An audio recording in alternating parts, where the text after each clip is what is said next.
Here with Jamian Sherwood. Jamian, how do you make things more consistent defensively when a game isn't going your way like it was today? You just got to believe in everything that you stand for. At the end of the day, we went into halftime 20-0. Talk to the guys about just, don't quit, don't give up, keep fighting because you never know what can happen. Obviously, we preach takeaways, and that's something, we got to do a better job at defense because one takeaway could lead to points for our team and give us more momentum. But the thing is, again, just keeping your head up because, again, you never know what can happen. What was it, do you think, in your opinion, if you could pinpoint it, that was so hard in regards to stopping the Bills' offense? Nothing was hard. Again, you have to rely on your technique, your preparation, and your fundamentals. We practice all week long. We prepare. We watch film. You got to take the meeting room to the practice. You got to take practice to the game. You can't get to Sunday and forget all your things. Not saying we forgot anything. It's just you got to apply that stuff. And again, we just going to keep our head up, keep going to work. We just got to be better next week. As a leader of the defense, what are you telling the team after a game like this as you prepare for your first road game? Keep your head up. Obviously, when we go on the road, it's going to be even harder.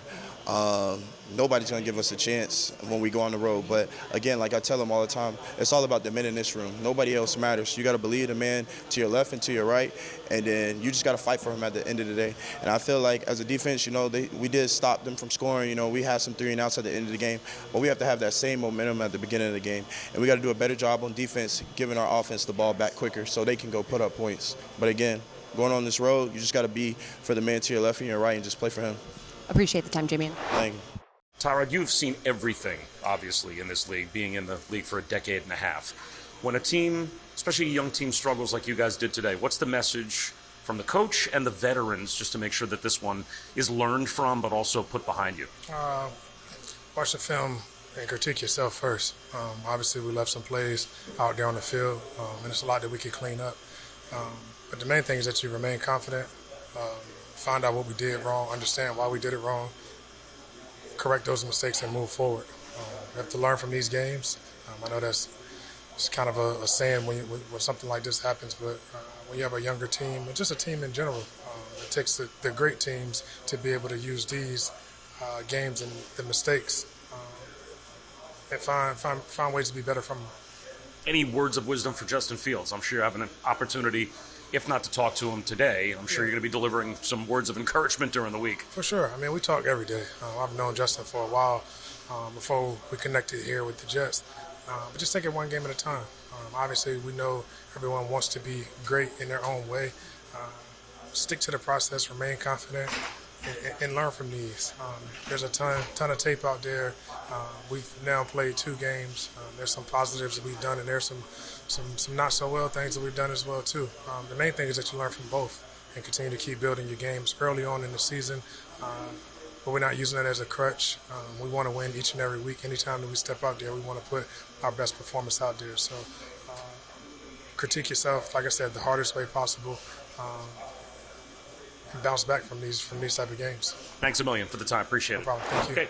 Here with Quincy Williams. Quincy, what was the biggest difference for you from your perspective from week 1 to week 2 defensively? Stopping the run, for real. Bills are one of those teams that's not going to shy away with what's working out for them. So they're going to continue to do the same thing, but we got to be more gap disciplined, stopping the run to make them one-dimensional. How do you make it more consistent week to week for you guys? Really, work goes to practice first, though. So, winning that practice and then not coming with the mindset of, all right, I won that practice, now I deserve to win on Sunday, but actually doing the same thing. You dominating that practice, you got to still come on Sunday and dominate also. So, really just, looking at yourself in the mirror saying, all right, this is what I need to do. This is what I need to do to help contribute to my team also. In your game, what do you want to focus on in this next week before you guys take the road for your first road game? Anticipating the plays, for real, man. Being able to tell my defense what's coming, bro, so we all talking on the same page, too, though. I felt like we was getting a lot of the same looks, but it's just like we weren't clicking or something like that. So really just getting to the sideline, looking to see what's working out for them, and just coming up with a plan to be able to start that. Appreciate the time, Quincy. Appreciate you for having me. Here with Jeremy Ruckert. Jeremy, what wasn't clicking for you guys today on offense?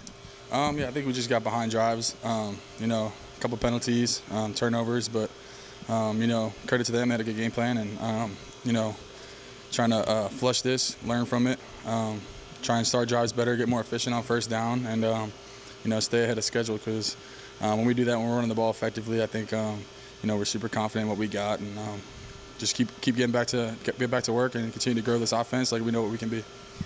Was it the little details that was the biggest difference from week 1 to week 2 for you? I don't know if it was the details. I think it was just just responding to when things happen. I think that we could do a better job of that. Felt like we were on the sideline a lot. Keep bringing that energy. I feel like we did a good job of sticking together. Things didn't go as planned, but there's ways to learn from it and get back to work and stick together. And we're lucky this is week 2. We got a lot of time to get this thing fixed and get in the locker room, lock arms, and get this fixed as the offense can only do it ourselves. What did AG say to the group after today's game? Yeah, it's not okay. It's not okay to put that on tape. Another team in the division coming in here and playing like that. So look in the mirror. Don't point fingers. Lock arms. Figure out what you can do better to help the team, and take this one on the chin and continue to get to work. I know it wasn't the outcome that you wanted, but there was one bright spot for you getting your first NFL career touchdown right at the end of the game. How did that feel? I know a little bittersweet with the outcome, but was it a little bit of a bright spot for you? I think I was just trying to tell the guys that whatever the score is, every time you go on that field, they record, their tape doesn't lie. So whatever you go out there, you have an opportunity to put something on tape, and everybody's watching it. So every opportunity you get to go out there, make the most of it, stick together, and play the style that you want to be seen when they cut that tape on. So yeah, it was obviously a blessing to get in there, but just to get in there and show everybody that there's no quit, there's no fight, and every time you get out there is a blessing. So awesome. Thanks, Jeremy. Cool.